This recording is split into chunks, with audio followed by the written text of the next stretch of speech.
Merci. Alors, je suis Sébastien Carlier, directeur QHSE de Seva Logistique.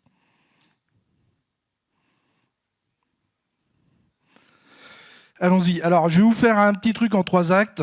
Je vais vous présenter Seva, parce qu'on est quand même un peu là pour faire de la pub, en tout cas pour nous. Vous expliquer le contexte. Ouais, c'est important le marketing, vous savez, de nos jours. Vous expliquer le contexte. Là, je vais vous raconter une histoire et comment Avantim est venu nous aider dans un contexte extrêmement particulier et des fois très compliqué. Hein, Julien? Alors, moi, je suis rentré chez Jeffco, et là, c'est un peu de teasing, en 2017, pour créer la direction QHSE. L'année dernière, nous avons été rachetés par CMA-CGM pour intégrer la branche logistique de CMA qui s'appelle Seva Logistics. Donc, je vais vous présenter un peu les 3 entreprises et ce qu'on en a fait. Alors, je ne vais pas trop vous présenter CMA, parce que je pense qu'on passe suffisamment régulièrement à la télé pour avoir une vue globale. C'est 74 milliards de dollars l'année dernière, 155 000 collaborateurs et on opère sur les 5 continents. Top 3 des compagnies maritimes et c'est français. Seva Logistics, d'origine italienne, mais c'est devenu français puisque ça a été racheté. C'est 18 milliards d'euros, mais c'est surtout 110 000 collaborateurs. Donc si vous regardez CMA, 155 000, Seva Logistics, 110 000, on fait partie du gros de la troupe. On est le bras armé logistique de CMA et c'est aussi un de nos fournisseurs. C'est-à-dire qu'on a une fonction 4PL. On va, à un moment ou à un autre, en tant que commissionnaire de transport, chercher du transport maritime et on va demander à CMA, est-ce que vous avez des bons tarifs? Non. On va prendre quelqu'un qui a des bons tarifs. On a une mission, c'est mettre en relation des personnes, des produits, des fournisseurs dans le monde entier. Ça, c'est notre mission, imposée par la direction et surtout qui est crue par la totalité des collaborateurs. Lorsque on m'a demandé de faire la présentation, j'ai repris un petit peu nos valeurs et je me suis dit, au fur et à mesure des valeurs, je les ai retrouvées dans la relation que j'ai avec Avantim. L'excellence, c'est-à-dire que même si des fois c'est compliqué, on a une relation qui nous dit on veut toujours aller de plus en plus loin, de plus en plus haut. L'exemplarité, que ce soit Steve ou comment tu t'appelles déjà mon petit garçon? Ou Julien. Ou Julien, ils sont toujours exemplaires, on leur amène des problèmes, ils nous trouvent des solutions, ils nous aident à les développer. Imagination, on doit être le pire client du monde. En tout cas, moi, à titre personnel, je suis le pire client du monde. J'ai une idée à la minute, j'ai une ambition, j'emmène tout le monde dans mon ambition, et à un moment, on me dit, mais comment on fait? Alors, pour ceux qui ne savent pas, ou pour les Américains, ça veut dire « je ne sais pas » en français. Et enfin, l'audace. Pourquoi? Parce que dans un monde qui est aussi compliqué que le nôtre, il faut avoir de l'audace pour arriver dans du change management, il faut avoir de l'audace pour imposer un nouveau logiciel, et il faut avoir de l'audace pour dire « je prends quelque chose sur étagère », et avoir un fournisseur en face qui lui dise « non, non, c'est sur étagère, mais à vous ». Et ça nous permet d'aller beaucoup plus loin. La France, oh, vous avez fait disparaître ma carte de France, ça c'est pas cool. Donc vous imaginez la France, on est présent partout, on est surtout présent sur 5 métiers. Vous la voyez? Vous avez de meilleurs yeux que moi. Allez, donc, on fait du transport route, on a des plateformes logistiques, on a du transport de logistique de produits finis, des agences de transport aérien maritime. C'est 90 sites en France à peu près. 5 métiers, forcément, 5 métiers qui travaillent complètement différemment. Chacun a son habitude, ses clients, les habitudes de ses clients et s'adapte en permanence. Et c'est dans ce contexte-là où on s'est posé plein de questions. Alors, je vais revenir sur le contexte. Je vous ai fait un teasing tout à l'heure, je vous dis, je suis arrivé chez Jeffco en 2017. C'est la première fois où j'arrive dans une boîte aussi grosse, où il y a 5 réclamations par an. 8500 clients, des millions de tonnes, des milliers de camions tous les jours sur les routes, 5 réclamations par an. Donc on est allé un petit peu plus loin, on est allé voir nos opérationnels en disant « mais tes clients ils se plaignent ?»« Ah ouais, Madame Michu, elle m'appelle tous les 2 jours parce que... » « Tu l'enregistres ?»« Bah non, je fais ce qu'elle me demande. » Et au Au niveau transport, tu as un problème avec tes clients? Oh, c'est compliqué. Mais ça va, hein, ça se passe bien, etc., etc. Donc, on a des gens qui se plaignaient. On avait un outil qui s'appelait Mosaïque, un outil interne, développé par le corporate. Je vais essayer de vous résumer ça pour les qualiticiens, parce qu'il y a plein d'informaticiens, j'ai pas compris ce qu'ils se disaient tout à l'heure, mais pour les qualiticiens, c'est un outil créé par des qualiticiens, pour des qualiticiens, pour répondre à l'auditeur qualité. Donc quand vous filez ça à un opérationnel, le mec il va arriver. Jamais j'irai, jamais.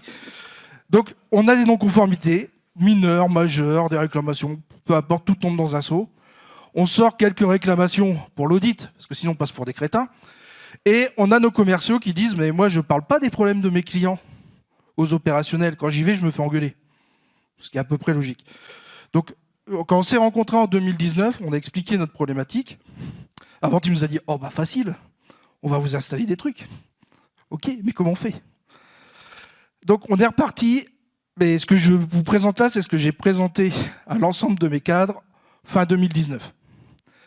En leur expliquant, c'est quoi une non-conformité? La non-conformité, c'est ce que tu as au quotidien quand le client t'appelle et tu appuies sur le bouton et tu lui réponds. Mais maintenant, je veux que tu l'enregistres, parce qu'on ne peut pas améliorer ce qu'on ne mesure pas. C'est quoi un irritant? L'irritant, c'est ton commercial qui va voir ton client, qui est certain que ton client va lui dire eh, « vous êtes toujours en retard, vous êtes nul ». Et le client, qu'est-ce qu'il dit? Vos factures, c'est nul. Et il se prend 2 heures de cartouche sur le thème des factures. Donc il rentre, il fait on n'est pas bon sur les factures. Maintenant, regarde, il ne se plaint jamais le client. Donc comment on va travailler là-dessus pour continuer à garder cette relation commerciale? Dernier point, la réclamation. La réclamation, c'est le niveau le plus haut avant qu'un client nous annonce qu'il va nous quitter. Donc c'est officiel, on veut les engager là-dessus. Qu'est-ce qu'on voulait, nous, derrière ça? C'était avoir des précurseurs. Parce qu'au niveau du comité de direction, on avait un gros souci, c'était ce sentiment de ne pas avoir la formation en temps et en heure pour pouvoir avancer plus vite ou anticiper les problèmes avec les clients. On en avait marre d'avoir un accusé de réception d'un client qui disait « je m'en vais » et de ne pas avoir vu le coup venir. Beaucoup d'agences, beaucoup de trucs, on peut retrouver plein d'excuses, mais on ne le voyait pas venir. Donc ce que l'on voulait, c'était faire du business at risk. On veut avoir un système d'escalade, on veut qu'on arrête de s'occuper de Madame Michu, qui est bien gentille, mais qui fait 20 000 € de chiffre d'affaires et 400 non-conformités par an. Et on ne va pas s'occuper d'un de nos majors, qui fait 70 millions, mais qui fait une réclamation par an. Où on s'arrête. Et c'est là-dessus où on est arrivé sur VoiceUp. Donc VoiceUp, c'est ce que l'on a développé avec Avantim. On a donné un nom, Jeff Coisé, pour que les gens s'en perdent. VoiceUp, ça veut dire parler plus haut. Parler plus haut de la part du client, parler plus haut de notre part à nous. C'est-à-dire qu'on puisse enfin s'entendre, se comprendre et être proactif. J'ai fait une promesse de campagne. Mais je ne suis pas un politicien, hein. Moi je suis un bon gars, un bon professionnel. Alors je ne viens pas du transport à la base, mais... Donc quand je fais une promesse, j'aime bien tenir mes promesses. Je leur ai promis qu'ils auraient un outil facile. Je leur ai promis qu'ils auraient un outil rapide, qui serait à la direction des opérationnels. Et là, mes opérationnels m'ont dit « oui, mais moi, je veux parler à mes fournisseurs. » Oui, c'est logique, c'est notre core business. À destination des clients. Parce que je ne veux plus qu'on ne parle plus aux clients ou que le seul lien que le client ait avec nous, c'est le commercial ou le mec du comité de direction quand il va se faire prendre une branlée chez lui. C'est arrivé. Donc, en termes de mise en pratique, on est parti sur la partie simple et rapide. On est parti sur les 3 principes de base. Le premier, tu vas enregistrer ta non-conformité. Ça arrive. Bonjour Madame Michu, je fais ça. Oui, c'est bien pris en compte. Elle fait comme d'habitude, la personne. Donc elle résout le problème de Madame Michu, elle appuie sur le bouton. Et en plus, Madame Michu, elle a un petit mail qui lui dit « Votre problème est résolu ». On a dû apprendre à nos gens à s'exprimer parce qu'on a demandé à Avantim de nous mettre un petit encart, répondre aux clients. Donc on a dû expliquer, surtout tu n'écris pas ce qu'on n'a toujours pas compris comment on va sur Internet. Tu lui dis, Nous vous conseillons fortement de passer par cette plateforme qui fonctionne beaucoup mieux que nous appeler, parce que c'est plus rapide et elle vous est dédiée. La partie irritant avec nos commerciaux, ce qu'on leur a demandé, c'est soit le commercial a un accès directement sur Avanteam qui envoie l'information, soit il passe par Salesforce et Salesforce renvoie ça sur Avanteam. Et le dernier point, c'est la réclamation, donc le mail, le courrier, ou une page web dédiée, où notre client, on va l'obliger à écrire. C'est quoi ton contrat? Qu'est-ce que tu veux? Et donne-nous des informations avec des preuves. Parce qu'on s'est aperçu que certains de nos clients, comme on ne leur demandait jamais rien, même une réclamation, ils nous en foutaient beaucoup. Dès le moment où on a commencé à détailler et à d'être plus en plus précis, il y a une attrition assez naturelle, c'est-à-dire qu'on avait réellement que les vrais problèmes, les vraies réclamations. Et ça nous a changé la vie, parce qu'on a su comment les traiter. Tout ça vers une ambition commune. Alors moi, je ne vois pas la fin, ça doit être trop clair. Vers une ambition commune qui est de se dire, le traitement, il est fait par les opérationnels. Je suis la qualité. Le jour où je ferai de la qualité opérationnelle, je serai très inquiet. En tout cas, moi, en haut de la tour d'ivoire à Colombes, je sais ce qui se passe en gros, parce que j'ai un logiciel qui me le dit, mais je ne suis pas capable de le faire. Ceux qui, au quotidien, font de la qualité, c'est nos opérationnels. Et c'est à ce moment-là qu'il va falloir agir beaucoup plus vite. Et les trois sources tombent systématiquement dans le même process. Un process d'analyse par les opérations. Je suis capable de le faire tout seul. OK, je le fais. J'ai un retour client en automatique. Je ne suis pas capable de le faire tout seul parce que ça devient trop gros. J'ai besoin d'un support qualité et j'appuie sur un bouton. Et à ce moment-là, toutes les personnes en charge de la qualité viennent m'aider pour répondre aux clients. Moi, la seule chose qui m'importe aujourd'hui, c'est qu'on réponde correctement aux clients et que les problèmes ne reviennent plus. Donc, on parlait de simplicité, de rapidité, que ce soit un opérateur, que ce soit un manager. Quand on arrive à aujourd'hui, nous, sur VoiceUp, on a une seule page où j'ai tous mes indicateurs. Qu'est-ce qui est pour moi? Qu'est-ce qui est pour mon équipe? Où on en est? J'ai besoin d'aller voir, tiens, j'ai X tâches, j'ai 4 irritants, j'ai 4 non-conformités. À quoi ça correspond? Qui les a enregistrés? Qu'est-ce que j'ai dedans? Et où j'en suis en termes de process? Et ça a aussi été pour nos managers une révolution, parce qu'à un moment, ils peuvent cliquer sur une partie process. Alors, je regarde désespérément Julia pour le process. Et ils ont le logigramme qui apparaît, et puis ils savent, c'est à telle étape, c'est passé par telle étape. Et là, ils se disent, ah, ok, c'est maîtrisé, ou ça fait 3 semaines que personne n'y a touché. Donc, intellectuellement, ça leur a rapporté quelque chose. Et après, ils sont capables de rentrer dans le détail en 3 clics. L'important, je vous l'ai dit tout à l'heure, c'était simple. Là, on a la simplicité. C'était la partie rapide. Quand on a commencé à bosser avec les gens et qu'on leur a dit « on veut que tu nous mettes toutes les réclamations par écrit », ils nous ont regardé à peu près avec cette tête-là. Hein, Julien, tu viens? Non, non, ça va être trop long. Tu te rends compte, je dois aller dans tel logiciel, je dois faire ça, et puis après je dois réécrire là, j'ai pas que ça à faire. Moi, le client, j'ai 3 minutes pour le traiter. OK.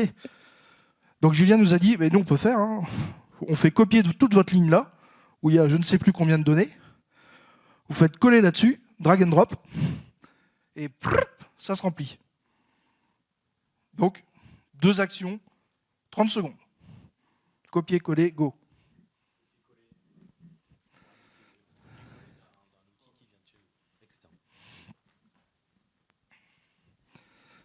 Allô, allô.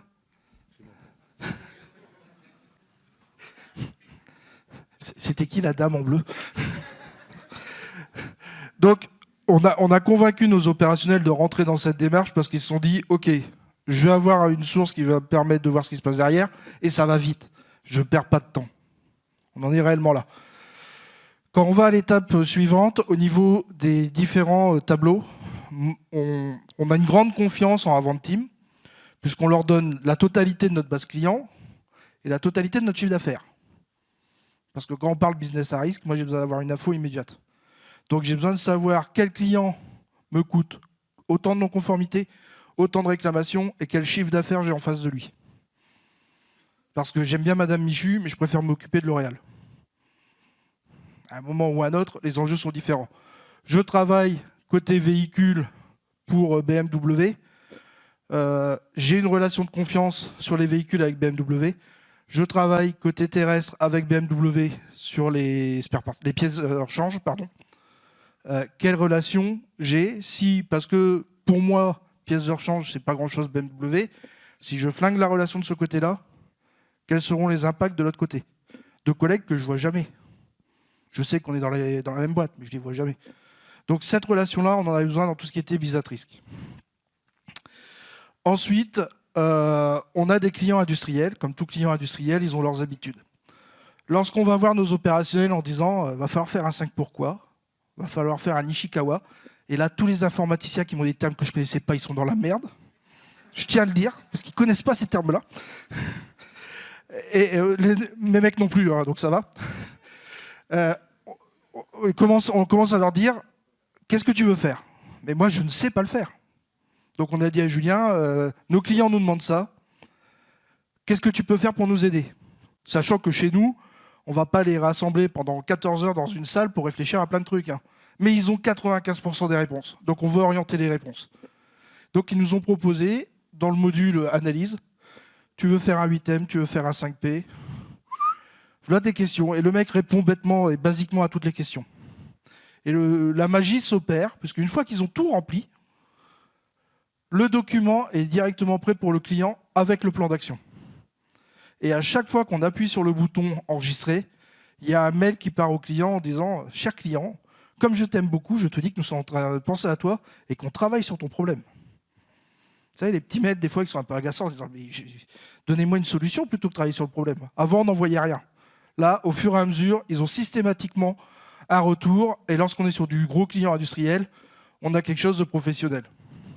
Donc le gars, sans qu'il ait rien demandé, il reçoit par mail son document type avec son Ishikawa, son analyse de cause et son plan d'action derrière. Et moi, responsable, au fur et à mesure, je suis capable de savoir quelles actions sont réalisées, ne sont pas réalisées, sont en retard, et mon client aussi. Parce qu'il reçoit le plan d'action. Et quand une action est clôturée, il sait que cette action-là, elle a été clôturée.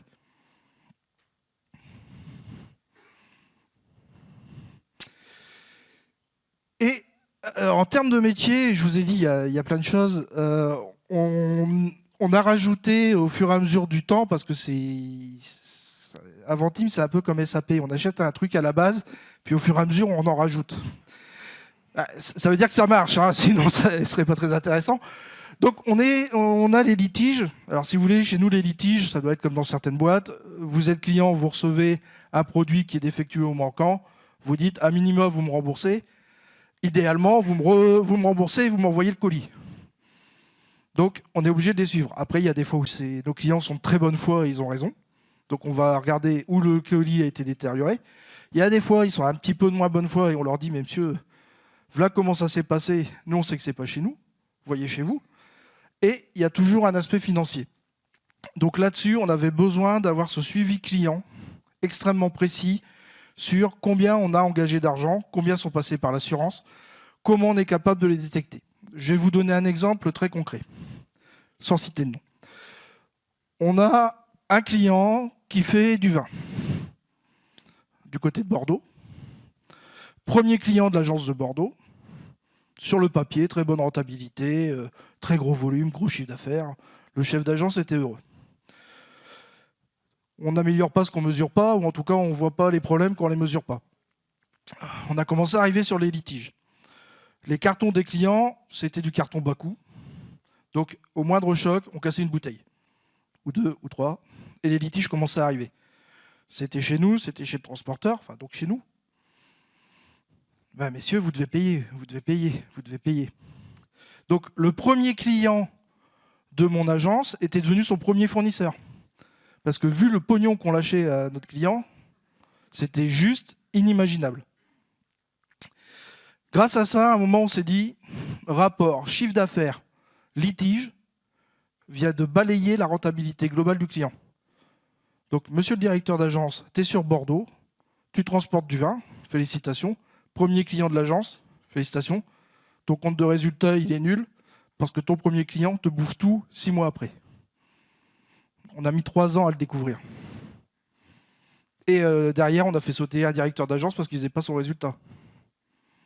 Donc à un moment, on avait besoin, nous aussi, de nous faire un point et de savoir, même au plus haut niveau, vers où on va, jusqu'où on veut aller et comment on va combattre nos moudas, nos pertes au fur et à mesure. Tu veux rajouter des trucs, Julien? Alors moi j'adore parler, si vous me laissez, je peux rester là faire le show pendant 2 heures. Hein, donc. Ah, mais vous le faites très bien, effectivement.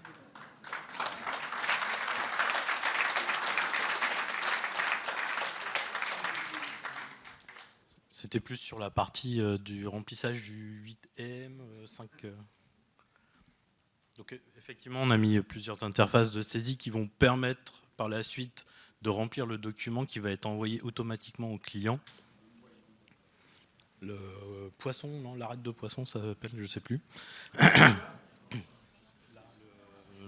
En bas. Ishikawa, voilà. Lui, il est informaticien.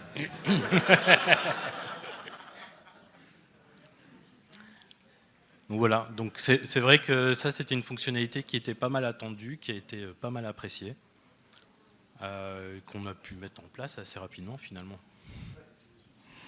Ouais, on est allé vite parce qu'en plus, on les a fait travailler en silo par rapport à nos produits qui avaient des besoins différents. Et in fine, on est arrivé à ce que notre objectif initial, c'est-à-dire tout regrouper dans la même logique. C'est-à-dire que chaque opérationnel a l'impression de travailler comme avant.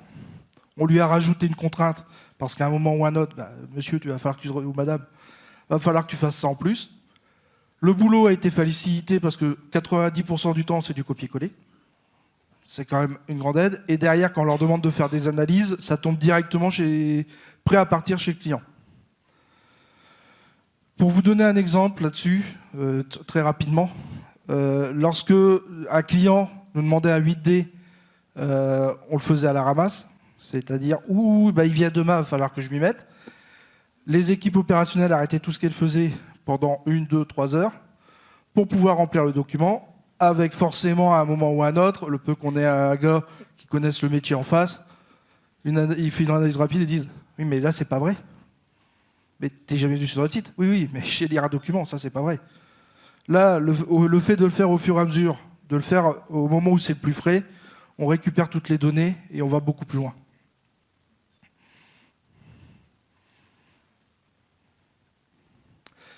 Alors, comme j'ai promis de ne pas dire trop de méchanceté à Sophie, je vais être sympa. Non, je vais parler des moins, parce que c'était une relation un peu compliquée au début. On est dans un système qui était très complexe à comprendre, à appréhender, et avec des gens qui, en face, savaient ce qu'ils voulaient. C'est-à-dire que moi, j'avais le produit de sortie, je savais d'où on venait, mais je ne savais pas comment on allait y aller. Avec des gens qui, en face, nous disaient « Mais moi, j'ai besoin d'un cahier des charges, je veux bien vous faire des miracles, mais dites-moi précisément ce que vous voulez. » Ah, mais moi, je sais précisément ce que je veux ça, et je vais lui montrer la fin. C'est pour ça que je vous dis, je dois être un des pires clients du monde, parce que c'est compliqué de bosser avec moi, et je m'énerve assez régulièrement. Donc, ça a été le temps de compréhension que nous, on a trouvé long, parce qu'on avait une vraie appétence pour le produit. Et on savait que ça allait nous servir à quelque chose, et 4 ans après, on a les résultats déjà depuis 2 ans, et on est content de ce qu'on en a fait avec. Alors, je ne fais pas toutes les réunions avec Julien, même si elles sont de moins en moins nombreuses, parce qu'on arrive plutôt au bout. Mais il y a certains basiques qualités qui nous manquent. Moi, je n'ai pas retrouvé de Pareto, et ça m'a traumatisé. Alors, à chaque fois, je cartouche Julien qui me dit « Ça va arriver !» Mais c'est pour tous les clients. Oui, ça me saoule. Parce que je veux avoir mon Pareto, je veux savoir sur quoi je tape en premier. Mes patrons veulent avoir leur Pareto parce qu'ils veulent savoir sur quoi on va agir en premier. Ce qu'on a trouvé d'extraordinaire, et je vais remercier Sophie, Julien et Steve, parce que je l'ai dit, on n'est pas des clients faciles, et on a des gens d'une écoute et d'une agilité en face de nous qui s'adaptent en permanence à leurs multiples interlocuteurs, parce que qui dit plein de produits dit plein d'interlocuteurs, qui nous ont fait gagner un temps énorme, qui nous ont permis d'avoir des partages dans les équipes et intra-BU qui ont été extrêmement impressionnants pour nous, une utilité de l'application et surtout une facilité. Ma promesse de campagne, c'est rapide, facile pour les clients, pour les opérateurs. On a tenu la promesse de bout en bout. Donc, merci à vous 3 et merci à vous. Merci.